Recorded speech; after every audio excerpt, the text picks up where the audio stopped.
Welcome to Biblical Christian Content, where we like to keep the content biblical. Let's go. I'm a New Yorker. Yeah, New York? Nice. I actually got into an argument on the subway, and the guy quoted the Bible at me. That is not fair. Like, if you get to quote from your favorite book, I should be able to quote from my favorite book, right? He was like, men do not live on bread alone, Matthew 4:4. And it's like, everybody's a little bit magic, Harry Potter, chapter 7. It's not a fair fight, right?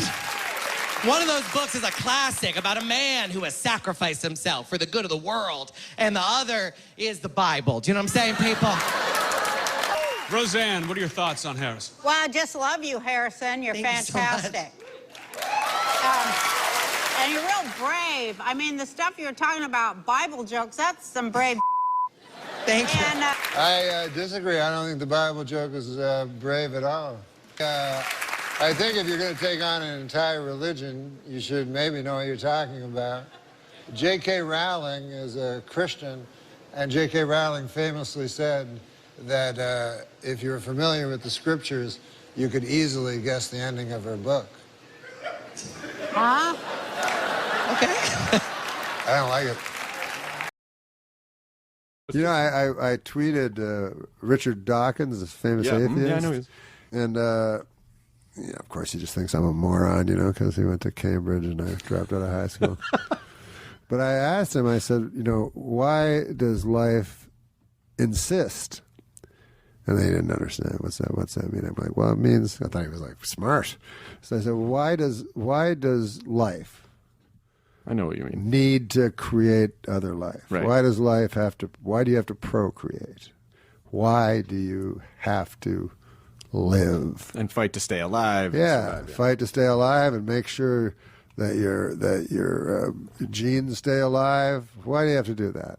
You know, why, if nothing matters, wouldn't the obvious thing to do be go extinct? You know what I mean? To me, that would be the clear and obviously self-evident thing to do.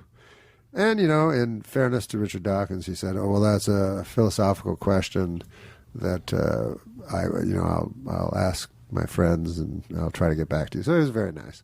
But I think it lies at the heart of theology, you know,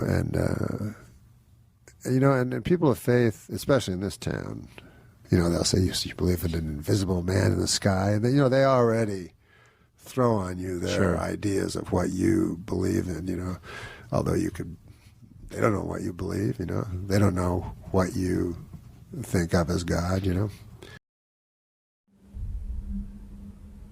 All right, how we doing? Welcome back to Biblical Christian Content. Thank you for being here today and listening to this video. Today we have a likely surprising clip from stand-up comedian and former TV star who recently passed away. Rest in peace to Norm MacDonald. And we have him here defending Christianity. Funny thing is, I always had some type of sense about him. I've heard him say one or two things in the past that led me to believe, like, it seemed like he was a little different than standard Hollywood. And, you know, God does choose those who are foolish in the eyes of the world to be his people. And I don't know Norm's exact stance before the Lord, whether he was born again and saved, but I see here that he did defend Christianity. And in the first clip, he makes a good point that J.K. Rowling, who professes to be a Christian as well, I believe she used to be extremely poor, dirt poor, on like welfare. And she ends up writing these Harry Potter novels and becomes this wild, crazy millionaire, multi-millionaire. And, you know, I didn't even know that quote from her, actually, that Norm had read off after critiquing that critic who thought he was being funny by insulting the Bible. I'm very happy Norm put him in his place. And, you know, it takes a lot of backbone to stand up for the truth. And if Christians really did that in the world, you know, we would have a much stronger mark. I believe we would be leaving. But all that said, even in our weakness, even in the fact that there are way less Christians than the numbers would show, God still saves those whom he has determined to save. The church shall not fail. It shall continue to succeed and flourish.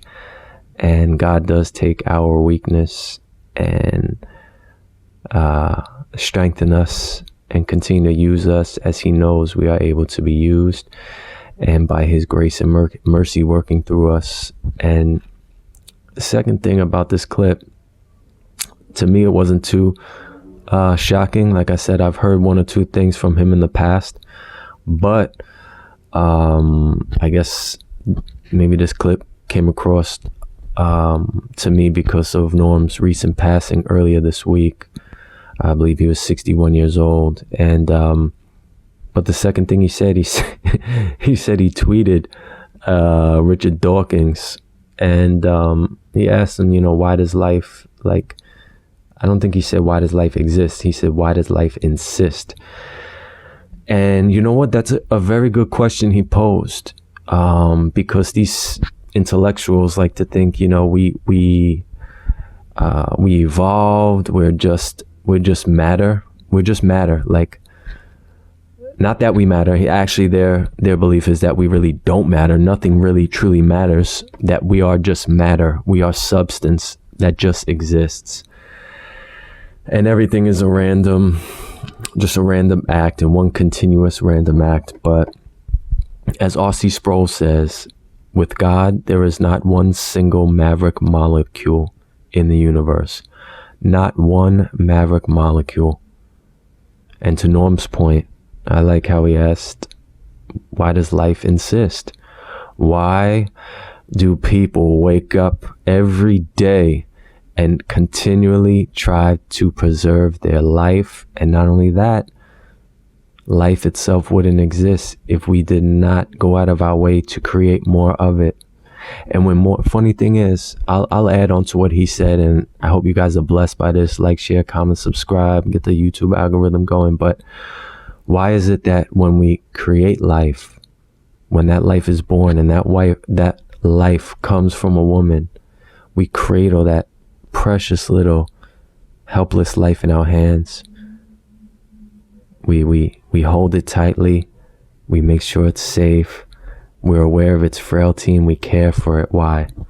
Because it isn't just a bunch of matter that exists. It isn't just happenstance. It's created life. It's new life. It's important. And it needs to be cherished. All right, that's it for biblical Christian content on this one. God bless you all. Stay tuned for more content.